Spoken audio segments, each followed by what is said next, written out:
I don't buy for a minute that he's going to prison without getting out of here somewhere and stashing $2 billion or whatever. I think he has that kind of power, meaning Sean himself.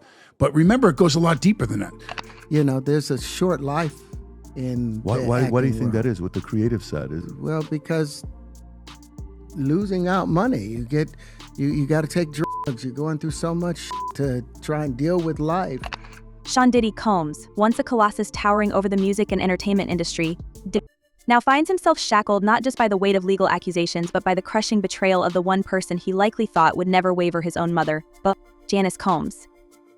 The courtroom has become more than a battleground for his innocence. It's a stage where the unspooling threads of family loyalty, power, and scandal are laid bare for the world to dissect.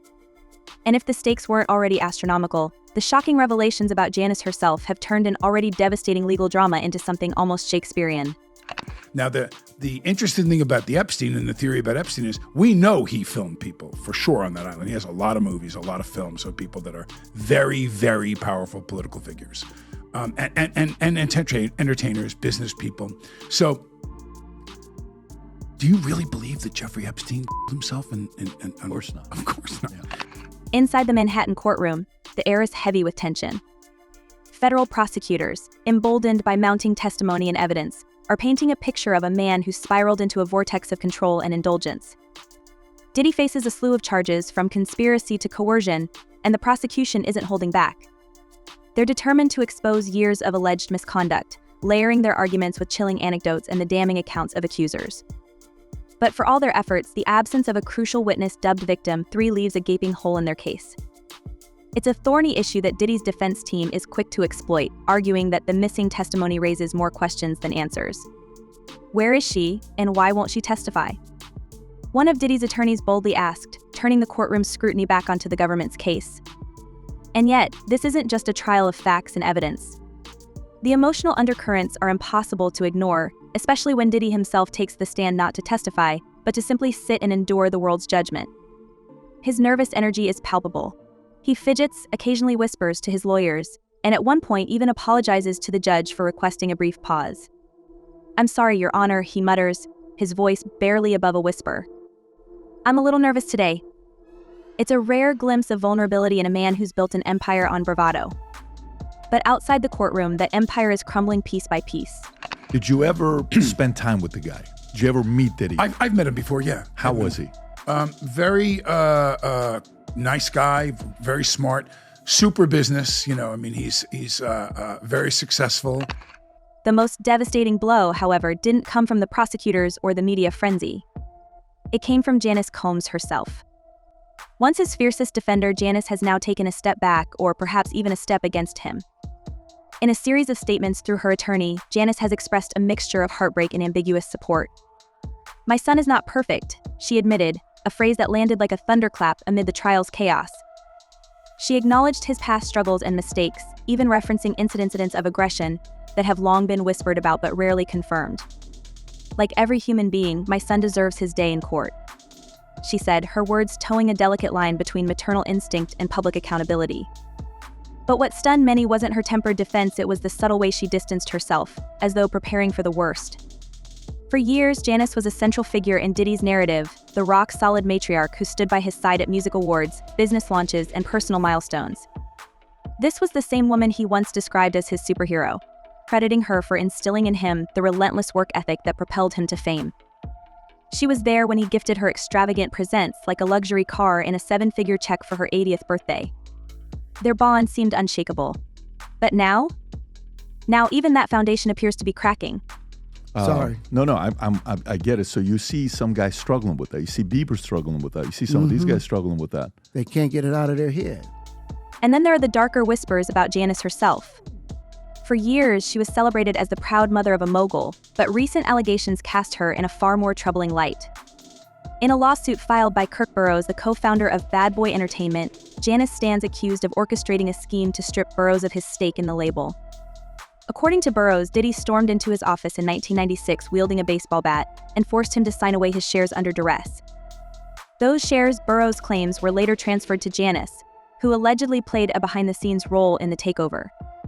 While Janice was not physically present during the alleged confrontation, Burroughs insists that she was the mastermind, at pulling strings to consolidate power within the Combs family.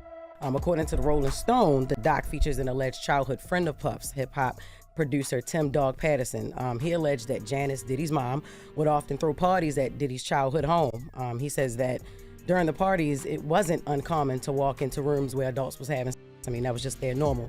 The accusations don't stop there. Burroughs, now reportedly homeless and living in shelters, claims that Janice maintained a facade of innocence while systematically sabotaging his career. He alleges that she made false promises to rectify the situation, all while benefiting from the very shares he was forced to surrender. She presented herself as an innocent bystander, Burroughs stated in court filings, but her actions tell a different story. The lawsuit demands a forensic audit of Bad Boy Entertainment's finances and the return of Burroughs' 25% stake, a move that could unravel decades of carefully constructed narratives about the Combs empire. Did you ever have the opportunity where you got invited and you said no to it? Hell yeah. What was the consequences when you said no? Puffy invited me for weeks, asking me to come and teach him how to, wanted me to be his acting coach for a while. Go there and he's sitting around just looking. I'm like, okay, what's the material you want to work on? He's just looking at me. But perhaps the most unsettling allegations against Janice are the ones that delve into her relationship with her son. Some have accused her of introducing Diddy to a world of excess and indulgence at an early age, setting the stage for the very behaviors now under scrutiny. While these claims remain unverified, they have fueled speculation about the extent of her influence not just as a mother, but as a figure deeply embedded in the machinery of Diddy's empire. It's a narrative that complicates the public's perception of her. Is she a victim of circumstance, a mother blindsided by her son's alleged misdeeds? Or is she a more active participant, complicit in the very actions that have brought him to this point? To be hands-off with somebody. A number of producers come in to make the approach, and you threaten to punch them in the mouth, or threaten to knock their head off for talking to you or looking at you like you're a woman. When you approach a real man about his masculinity, you're going to get a real reaction back. It's a difference when a guy walks in a room and when a man walks into a room. And a man don't take the same things that a guy will accept. For Diddy, the psychological toll of these revelations is impossible to ignore. In the courtroom, he appears a shadow of his former self. Gone is the swaggering mogul who once commanded stages and boardrooms with equal ease. Instead, he is a man under siege, fighting not just for his freedom but for his legacy. The betrayal by his mother, whether real or perceived, has added a layer of emotional complexity to an already harrowing ordeal. It's one thing to face the condemnation of the public or the scrutiny of the legal system. It's another entirely to feel the ground shift beneath you as your closest ally steps away. I've lost businesses because I don't bend over in that way. I don't compromise. I don't play gay roles. I don't kiss a man. I don't do that because the man card means everything. And yet, even as the walls close in, Diddy seems determined to maintain his composure. There are moments when his defiance shines through, like when his legal team challenges the validity of the prosecution's evidence or questions the motivations of his accusers. But these fleeting glimpses of resilience are overshadowed by the weight of the allegations and the growing sense that the man who once seemed untouchable is now perilously close to losing everything. Are you done with Hollywood because of this specific reason? I'm still working. I still, I haven't made the money necessary to do all of the other stuff. So I still have to go and do the chitlin circuit. I still have to do the job that I need to. But eventually, I've done what I set out to do, which was to redefine the universe. I've proven what I've set out to do, and that's why I have all the patents. Whether they evaluate it or not, that's up to them. The trial is far from over, and with each passing day, new revelations threaten to upend what little stability remains in Diddy's world. The prosecution has promised more bombshells, and the defense is bracing for impact. But as the courtroom drama unfolds, one thing is clear: this isn't just a legal battle. It's a reckoning, a collision of power, loyalty, and truth that will leave no one unscathed. And as the focus shifts to the industry that enabled and perhaps even encouraged this behavior, the spotlight grows ever brighter, casting long shadows over those who thought they could remain in the dark. And just as the courtroom lights burned brighter on Diddy's unraveling empire, the next bombshell landed with the force of a wrecking ball. Cassie Ventura, the former partner who had once been the silent shadow in Diddy's high-profile life, took the stand. Her testimony wasn't just a recounting of events, it was an earthquake, shaking the very foundation of everything Diddy had built. She didn't hold back. Every detail, every crack in her voice, every pause as she fought back tears, it painted a picture far darker than anyone could have imagined. and the industry, the public, the world was hanging on her every word. What his team is trying to do is get the public to assume that the government is leaking some of this negative information about him, like that Cassie video. But the reality is he's got a lot of enemies, and I really don't believe it's. Cassie described a life that was less of a relationship and more of a gilded prison. She spoke of manipulation so calculated it was as if Diddy had written a manual on control. The promises of love, success, and protection were all part of a facade masking something far more sinister. Cassie painted a harrowing image of a man who didn't just demand loyalty, he demanded submission. And when he didn't get it, consequences followed. Her voice broke as she recounted the times she felt she had no choice but to comply, to endure, to survive. The room was silent, save for the faint sound of typing from court reporters and the occasional sharp intake of breath as Cassie's words landed like blows. The prosecution seized on her testimony, using it as a linchpin to tie together years of rumors, lawsuits, and accusations. They played clips from the infamous 2016 surveillance footage, a moment that has haunted Diddy's public image ever since it surfaced. That footage, silent but damning, was replayed as Cassie's voice narrated what wasn't visible on the screen: the fear, the humiliation, the aftermath. It wasn't just a smoking gun, it was a cannonball aimed directly at the heart of Diddy's defense. In her civil lawsuit, Cassie said that she was the victim of abuse, sexual assault, and at the hands of Diddy. And then came the details about what insiders had long whispered about but never dared to confirm: the so-called events that Cassie said were orchestrated not for her benefit but for Diddy's ego. These weren't just parties, they were spectacles of excess where boundaries blurred and rules seemed to dissolve. Cassie described moments that left the courtroom stunned, moments that underscored how power and influence could shield behaviors that would otherwise never see the light of day. She spoke about the people involved, the pressure to comply, and the mental toll of it all. The defense scrambled to object, to redirect, to minimize, but the damage was done. Cassie's words had transformed whispers into a megaphone, and the echoes were deafening. Outside the courtroom, the fallout was swift and unforgiving. Former allies, collaborators, and proteges began to distance themselves from Diddy, their silence louder than any statement. Social media lit up with reactions ranging from shock to rage to disbelief. Hashtags condemning Diddy trended for days, while others questioned how so many had turned a blind eye for so long. And it wasn't just fans speaking out, industry insiders started to break their silence too. You said we are not done and that Combs did not do this alone. Do you foresee that there could be other charges related to this case? I'm not taking anything off the table. Some of the most damning revelations came from those who had worked behind the scenes. Former employees, assistants, and collaborators began to talk, some anonymously, others openly. They described an environment where fear was the currency and loyalty was demanded at all costs. Stories emerged of individuals who had tried to walk away, only to find doors slammed shut in their faces. Careers were derailed, opportunities vanished, and reputations were tarnished, all in the name of maintaining the status quo. These weren't just anecdotes, they were pieces of a puzzle that painted a picture of a man who wielded power not just to build an empire, but to control everyone within it. Well, certainly there's a lot of information that needs to be substantiated, investigated, and those kinds of things. But when we look at people who become sexual offenders, we oftentimes see early exposure to whether that's or actual behavior, and we oftentimes see that within the family. It wasn't just those in Diddy's immediate circle who felt the chilling effects of his influence. Industry insiders have begun sharing accounts of how his reach extended far beyond the walls of Bad Boy Records. Producers, promoters, and even journalists described a network of unspoken rules. Criticizing Diddy was career-ending. One former music writer, speaking without revealing their identity, shared how articles about Diddy's conduct were frequently stopped by editors who were afraid of retaliation from his influential public relations team. There was this sense that if you crossed him, your career was over. He didn't even have to say it, they explained. The journalist recounted how a feature exposing his alleged misconduct was scrapped at the 11th hour, replaced by a glowing profile celebrating his genius. The message was clear: Diddy wasn't just a player in the industry, he was the referee, and he could rewrite the rules whenever it suited him. And so, that kind of environment growing up in is going to have an impact on a child growing up. Now, it doesn't make excuses for what people do in adulthood, and the form that can take really depends on a lot of different things, including things such as what are the family values? Are the family values about, being open and honest about things, or if there's trauma in a family, do families deal with it, or how is that child raised? And then there were the whispers of blacklists, informal yet devastating. Several insiders claimed that Diddy's team maintained a quiet but effective system to freeze out those who challenged or displeased him.